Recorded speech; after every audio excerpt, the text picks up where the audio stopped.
There's no feeling more intense than starting over.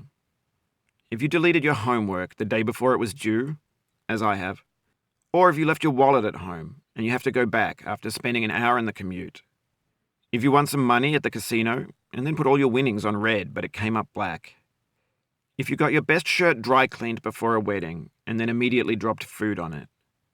If you won an argument with a friend and then later discovered that they just returned to their original view. Starting over is harder than starting up.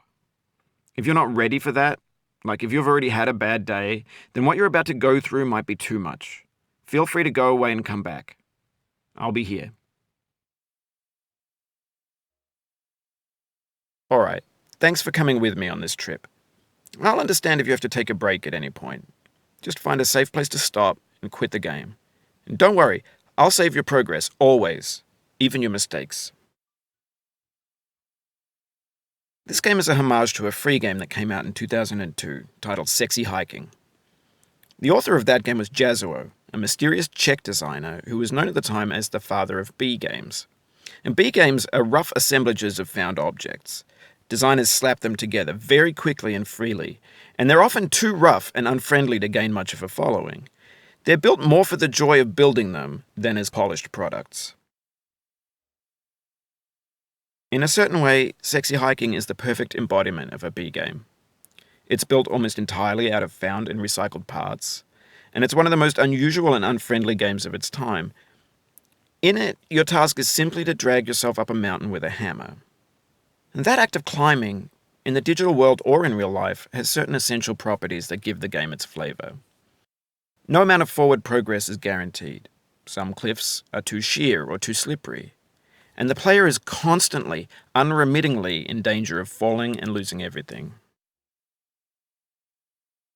Anyway, when you start Sexy Hiking, you're standing next to this dead tree that blocks the way to the entire rest of the game. It might take you an hour to get over that tree, and a lot of people never got past it. You prod and you poke at it, exploring the limits of your reach and your strength, trying to find a way up and over. And there's a sense of truth in that lack of compromise. Most obstacles in video game worlds are fake. You can be completely confident in your ability to get through them once you have the correct method or the correct equipment or just by spending enough time. In that sense, every pixelated obstacle in Sexy Hiking is real.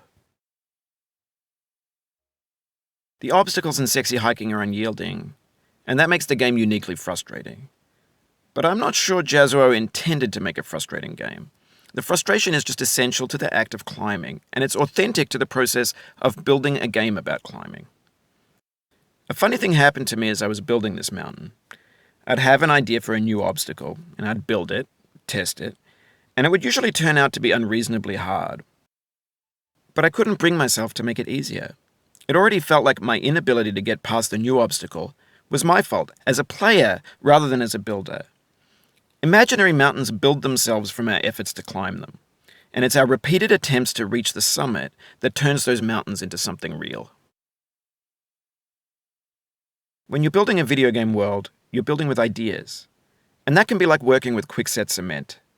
You mold your ideas into a certain shape that can be played with, and in the process of playing with them, they begin to harden and set until they're immutable, like rock. And at that point, you can't change the world. Not without breaking it into pieces and starting fresh with new ideas.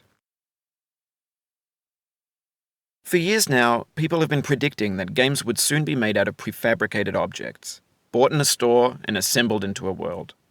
And for the most part, that hasn't happened, because the objects in the stores are trash. I don't mean they look bad or that they're badly made, although a lot of them are. I mean they're trash in the way that food becomes trash as soon as you put it in the sink. Things are made to be consumed and used in a certain context, and once the moment is gone, they transform into garbage. In the context of technology, those moments pass by in seconds. Over time, we've poured more and more refuse into this vast digital landfill that we call the internet. It now vastly outnumbers and outweighs the things that are fresh and untainted and unused. When everything around us is cultural trash, trash becomes the new medium, the lingua franca of the digital age. And you can build culture out of trash. But only trash culture. B games, B movies, B music, B philosophy. Maybe this is what digital culture is. A monstrous mountain of trash, the ash heap of creativity's fountain. A landfill with everything we ever thought of in it. Grand, infinite, and unsorted. There's 3D models of breakfast, Gen X's fanfic novels, Scan magazines, green screen Shia LaBeouf, banned snuff scenes on LiveLeak.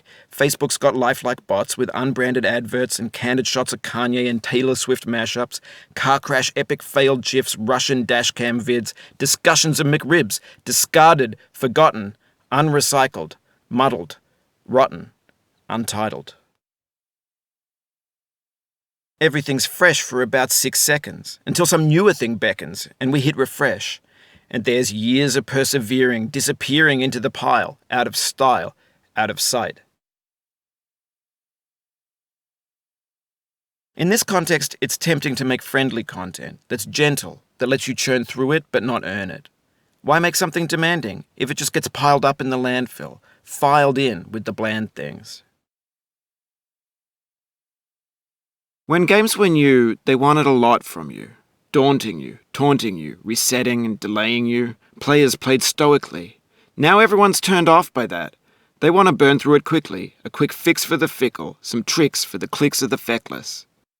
But that's not you, you're an acrobat. You could swallow a baseball bat. Now I know, most likely you're watching this on YouTube or Twitch, while some dude with 10 million views does it for you, like a baby bird being fed chewed up food. That's culture too. But on the off chance that you're playing this, what I'm saying is, trash is disposable, but maybe it doesn't have to be approachable. What's the feeling like? Are you stressed? I guess you don't hate it if you got this far, feeling frustrated. It's underrated. An orange is sweet, juicy fruit locked inside a bitter peel. That's not how I feel about a challenge. I only want the bitterness. It's coffee. It's grapefruit.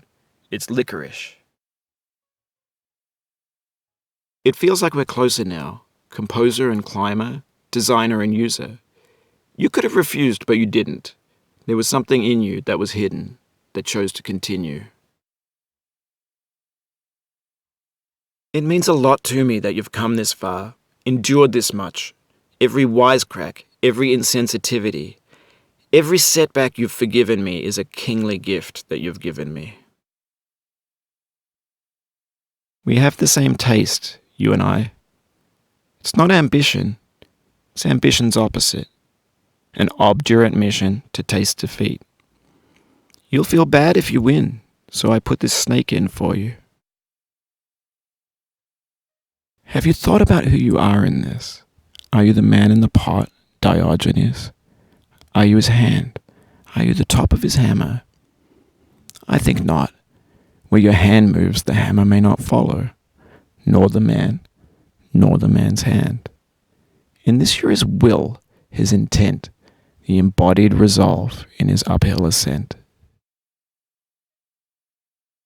Now, you've conquered the ice cliff, the platforms, the church, and the rectory, the living room and the factory, the playground, the construction site, the granite rocks, and the lakeside. You've learned to hike. There's no way left to go but up, and in a moment I'll shut up. But let me say, I'm glad you came.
I dedicate this game to you, the one who came this far.